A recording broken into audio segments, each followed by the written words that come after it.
listening to PetLifeRadio.com. Welcome to Animal Rights on Pet Life Radio. This is your host, Tim Link. I'm so pleased to be with you today. Thanks for joining us. My guest today is a senior writer for National Geographic Magazine and author of a new book, Unlikely Friendships, is Jennifer Holland. And Jennifer will be talking to us a little bit about the book that's been released, talk to us about the stories in it. If you're not familiar with the book, you will be after this interview. The Unlikely Friends, great book, great pictures. It really chronicles 47 remarkable stories from the animal kingdom where unlikely animals become the best of friends. So it's a great book, and we'll talk to Jennifer here in just a moment. But first, I always like to leave you with a helpful tip, a little article, something I read that I think was interesting.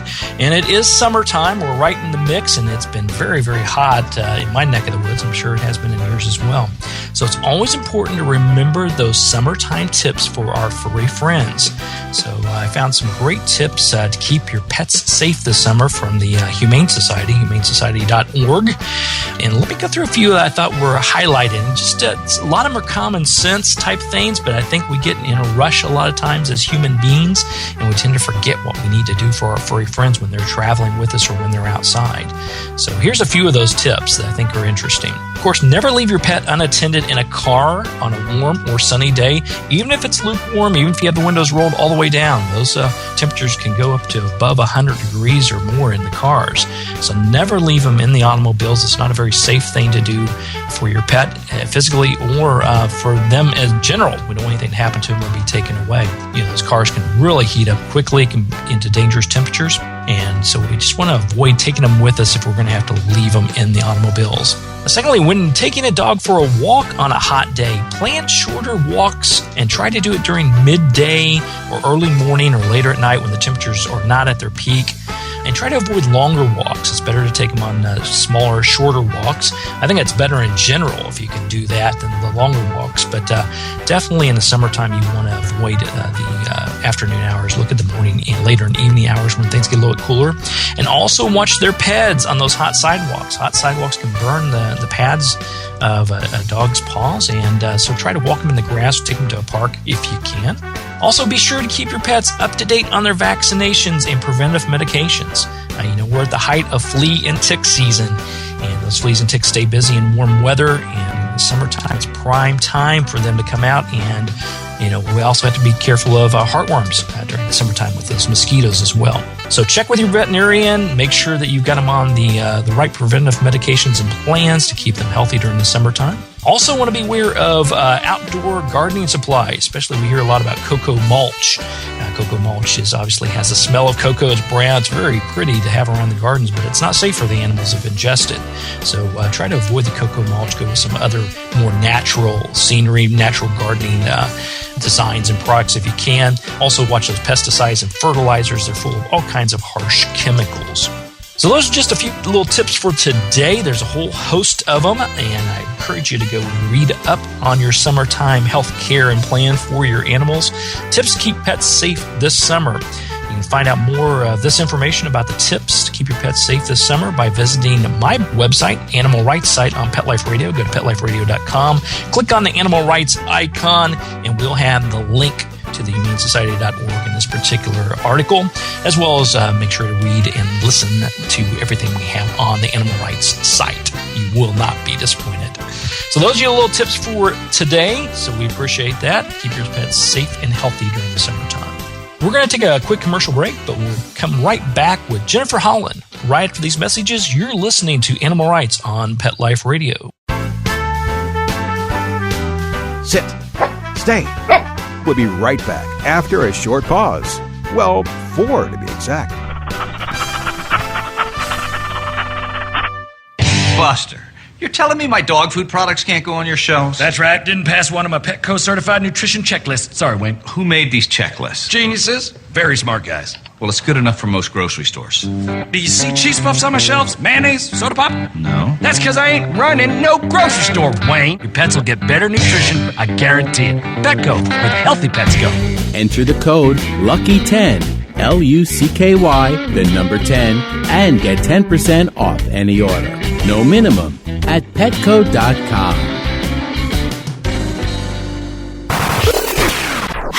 we'd like your business to reach out and invite in our audience. We have a brand new trademark concept called InfoSeeds. InfoSeeds are short 20-second seeds of information about your place of business, practice, or service. Is the best, most cost-effective way to invite us in. We only have a limited number of slots left. For more information, visit the website PetLifeRadio.com. Click on sponsorship information. There you can listen to a sample of InfoSeed. Remember, only a limited number of opportunities are available. Ladies and gentlemen, Pet Life Radio proudly presents DSPN, the Dog Sports and Performance Network. Get ready to unleash the dog sports enthusiast in all of us. From speed joring and mushing to racing, agility, and competition. This is the place to learn all about the dog sports and activities that you can do with your furry best friend and canine competitor. So get ready for game time. DSPN with your host, Lori Williams. Every week, on demand. Only on PetLifeRadio.com.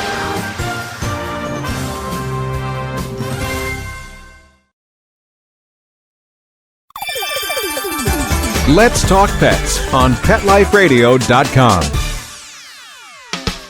Welcome back. Welcome back to Animal Rights on Pet Life Radio. This is your host, Tim Link. I'm so glad you could join us today. Joining me now is a senior writer for National Geographic Magazine and the author of a new book called Unlikely Friendships, 7 Remarkable Stories for the Animal Kingdom. Jennifer Holland is with us today. Jennifer, welcome to Animal Rights on Pet Life Radio. Thank you. It's great to be here.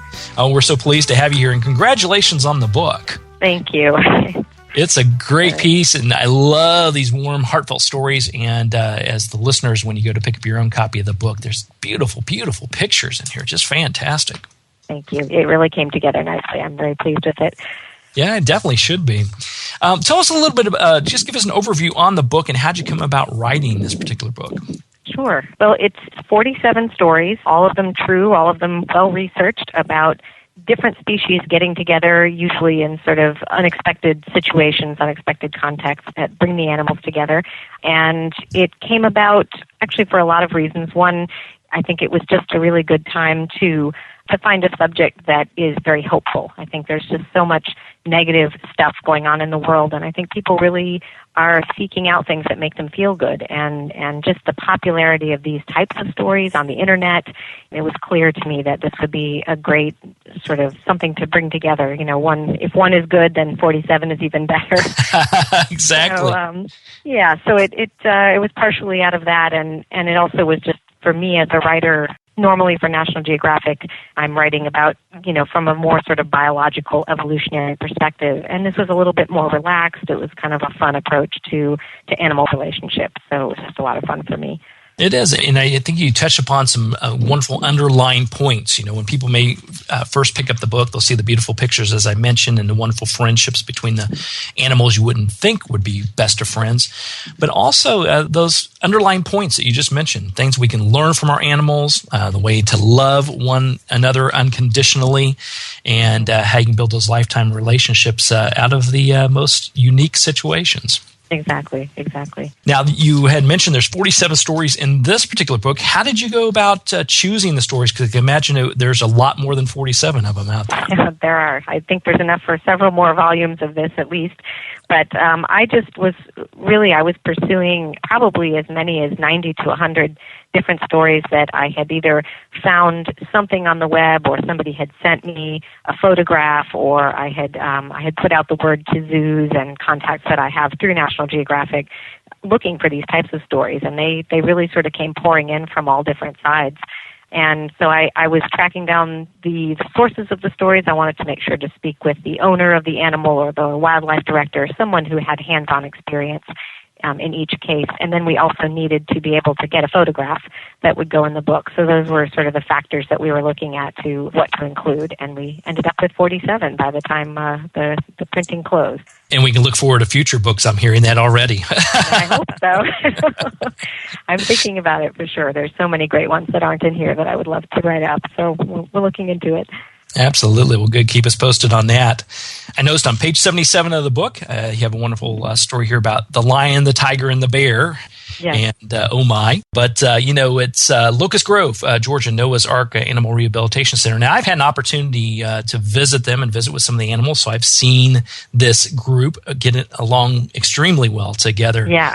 These particular stories that you put together, how many of them did you get to visit personally, or did you get that opportunity to do that? I didn't actually do a lot of traveling for this. Most of it was done kind of from a sitting position on the phone, on the internet, just trying to track down the sources. So this was my first book. I've done a lot of articles, but this was the first book, so I was kind of on a budget. So I'm hoping that for other volumes or anything like this that I do in the future, I do hope that I'll be able to get a little bit more of a personal, up-close, view of the situation myself. Yeah, because it is more remarkable to see. I mean, I know the first time I visited Noah's Ark, and just to see, you just can't imagine it. You sit there in awe how well this lion, and you've got a Bengal tiger, and you've got a black bear, all in the same habitat, sharing the same space, the same sleeping quarters. I mean, and they get along incredibly well. Yeah, just the idea of these huge, carnivores playing together and acting sort of like brothers, really. It's just, there's something really special about that story, I think. Exactly. And I think the amazing thing about some of the stories you put together in here is, these are not all, animals that were born into captivity. They weren't, all of them that were even raised together from small animals. Some of them have just put into situations. They're from sanctuaries. They're in zoos. They're trying to find room to place these animals, and they just form this fantastic relationship of healing and love. That's right. And it does really point to, I think, the importance of, all of the animal rescue work and animal welfare work, because these animals clearly are in need of companionship and in need of help. And the fact that they can be brought together and brought back to good health and live their lives or be released or whatever happens to them is just really a testament to human intervention in certain cases. Yeah, absolutely. Now, I had to put you on the spot. I always do. You got 47 stories, and I know it was hard to whittle them all down, but do you have a favorite that sticks out? Oh, gosh. Every day it changes. I think, I like many for different reasons. One of my favorites, I think, is the iguana and the cat, specifically because the iguanas are not particularly cute and cuddly animals, and you don't really expect to see them cuddling up with a mammal. And so to see a cat, lying there licking the iguana, playing with its tail, they share the same food bowl, and the iguana almost appears to be really enjoying the whole situation. And so I just got a real kick out of that story just for that reason. But some of the others really have, more of a conservation message. There's really more backstory to them, and I hope people will read the book and get all of those as well. Yeah, and I think that's the key, and you touched upon it briefly just a moment ago, the fact that not only they warm, heartfelt stories, but they do have those underlying messages of relationships that we can learn as humans, but also, as you said, a lot of them are in sanctuaries and zoos being taken care of. Maybe they can't be released out, and I want to make sure people are aware of the great work that these organizations are doing. Right, exactly. That's great. Well, we're getting ready to come up onto a commercial break, but everybody stay tuned. We're going to come right back with Jennifer Holland, talk a little bit more about the book, Unlikely Friendships, 47 Remarkable Stories from the Animal Kingdom. And right after we have these messages from our sponsors, you're listening to Animal Rights on Pet Life Radio. Sit. Stay. We'll be right back after a short pause. Well, 4 to be exact. Love your pets but wish their medications were a lot less expensive? They are at 1-800-PET-MEDS. You'll not only save on flea and heartworm medications, but on prescriptions for arthritis, incontinence, thyroid, and more. And you get fast service, free shipping, and a 100% satisfaction guarantee. Plus, our licensed pharmacists ensure accuracy, monitor drug interaction, and more. See why over 5 million people have trusted their pet's health to 1-800-PET-MEDS, America's largest pet pharmacy. Call now or order online. Go to petmeds.com/lucky, LUCKY, to get 10% off any order and free shipping on orders of $39 or more at petmeds.com.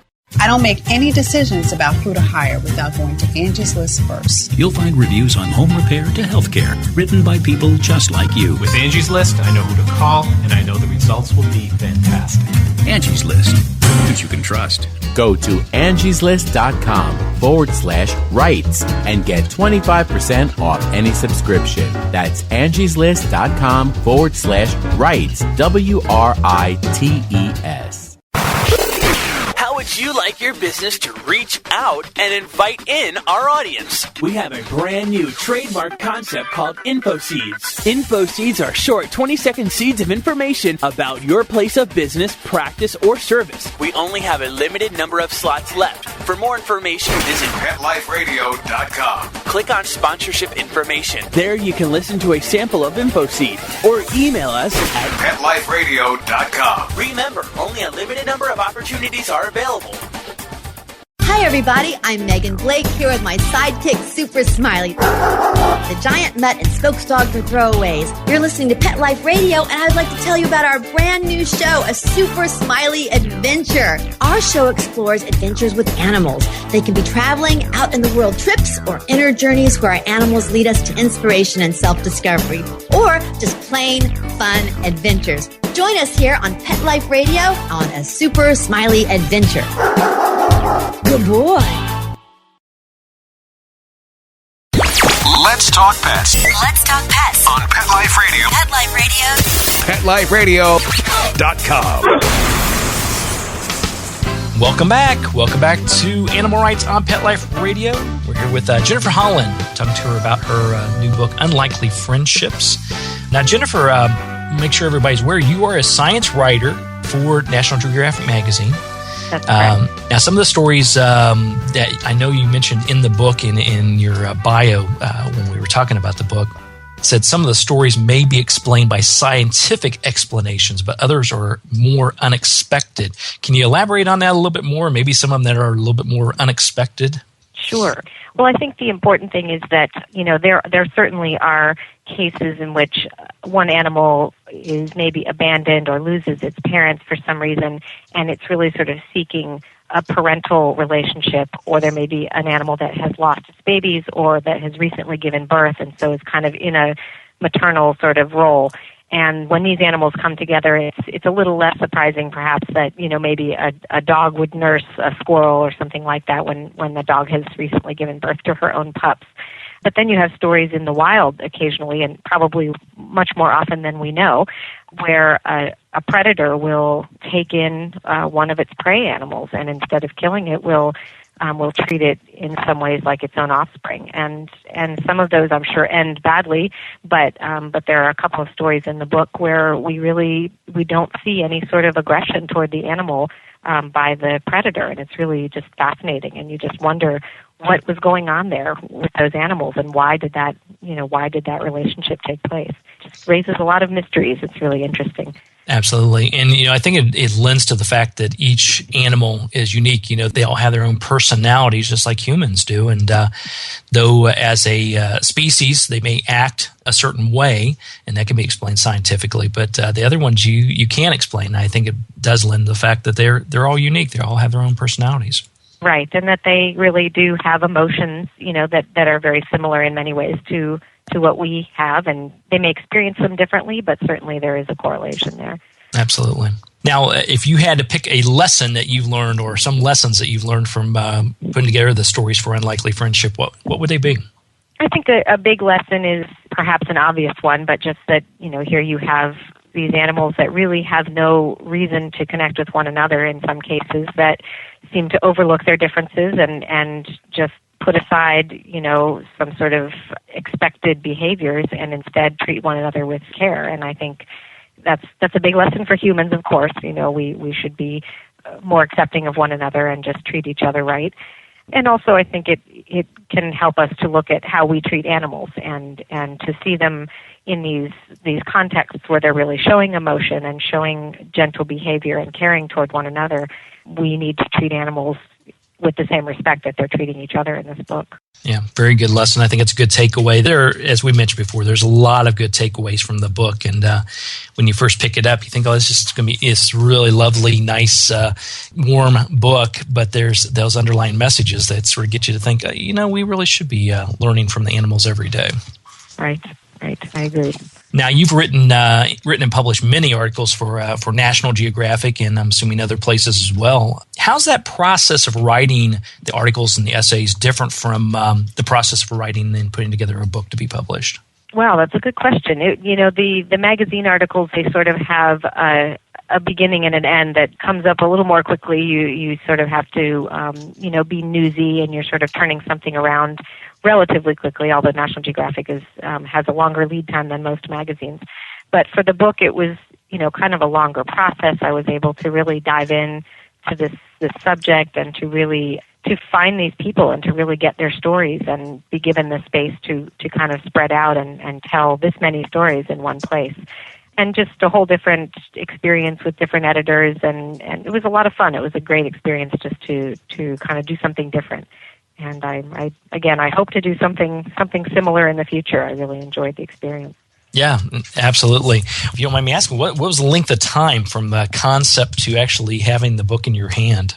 I think it was about less than a year and a half. It was about a year and a quarter, I think, or so, between just talking with the editors at Workman Publishing and then actually having a book sent to me. So it was, enough time to do the project, but certainly it went very quickly.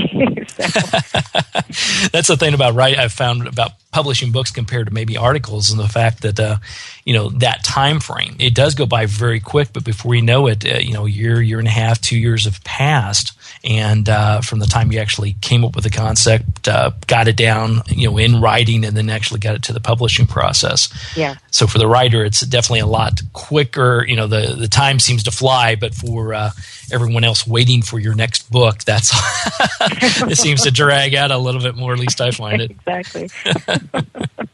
So I'll get on it as soon as I can. Excellent. We'll look forward to that. Now, these stories have actually been shared with National Geographic Television. That's correct. They actually were doing kind of their own version of this same concept, and so I can't take credit really for them doing that program, but it's wonderful because there's a great deal of overlap. I think that they actually covered some of the same stories that I had found, so it's nice that this is all happening at once. Yeah, absolutely. Was that a timing thing by your publishing house, that they knew that the television shows were going to be happening, or was it just more of a coincidence? I think it's just serendipity. I think it just kind of worked out. There may have been kind of at the last minute there a push to get the book out around when the show was going to be airing, but I think it just sort of worked out that way. Nice for me. It's amazing because I did, I was fortunate, obviously, from your publicist to get the book and start to read through it, and I just happened to go downstairs that night and turn on the TV, and guess what? There it was. So I thought, boy, these guys are good. Yeah, that would have been hard to actually arrange, I think. It only could happen by mistake. Yeah, I think so. So yeah, everybody can check out some of the stories on there as well. It's they've been fascinating. They've just been really great. So Jennifer, tell us, do you have a website or someone where we can direct people to learn more about the book, as well as learn more about what you're up to elsewhere? Right now, the book has a Facebook page, so you can look for Unlikely Friendships on Facebook. We don't have a website yet for the book itself, but I think I'm going to be working on that shortly. It seems to warrant that. And then on National Geographic's website, you can find more information about me as a staff writer there. But the book itself really needs its own website, so I'm going to get on that, I promise. Yeah, good. Well, let us know when you get that done, and we'll make sure we share it with everyone here that's listening. But in the meantime, we'll make sure we direct everybody to your Facebook page or to the Unlikely Friendships Facebook page, so we can have them keep track of what's going on and share their wonderful insights and stories as well. Great. I'd love that. Well, Jennifer, I want to thank you for coming on to the show today on Animal Rights and Pet Life Radio. Everybody go take a look at the book and purchase the book. It's called Unlikely Friendships by Jennifer Holland. 47 remarkable stories from the animal kingdom. It's just a fabulous book, and congratulations once again for putting it out there. Thank you so much. I appreciate that. All right. Wonderful. We'll look forward to talking to you again soon. Okay. Take care. So we're coming up to the end of the show today. I want to thank everyone for listening to Animal Rights on Pet Life Radio. I'd like to also thank once again Jennifer Holland for coming on board and sharing with us her book, Unlikely Friendships. Thanks for being on the show today. Thanks to our sponsors and producers for making this show possible. We really do appreciate it. To find out more about me, Tim Link, and other guests that I've interviewed on the Animal Rights Show and the stories in my blog on Pet Life Radio, you can always go to PetLifeRadio.com, click on the Animal Rights icon, listen and download the radio shows as well as read the blogs. And while you're there, be sure to check out all the other hosts and shows on Pet Life Radio. Fabulous shows. There's just a whole plethora of opportunities to learn more about animals and hear the shows and read the blogs. So if you have any questions, comments, or ideas for the show, please email me. You can email me at tim@petliferadio.com. It's tim@petliferadio.com, and I'll do my very best to answer your questions, entertain your comments, and take your show ideas and who you want to see on the shows. Try to do my very best to get them on board. So email me at tim@petliferadio.com. So until next time, write a great story about the animals in your life. Share it in a blog, article, or in a book. And who knows, you may be the next guest on Animal Rights on Pet Life Radio. Have a great day. Let's Talk Pets, every week on demand, only on PetLifeRadio.com.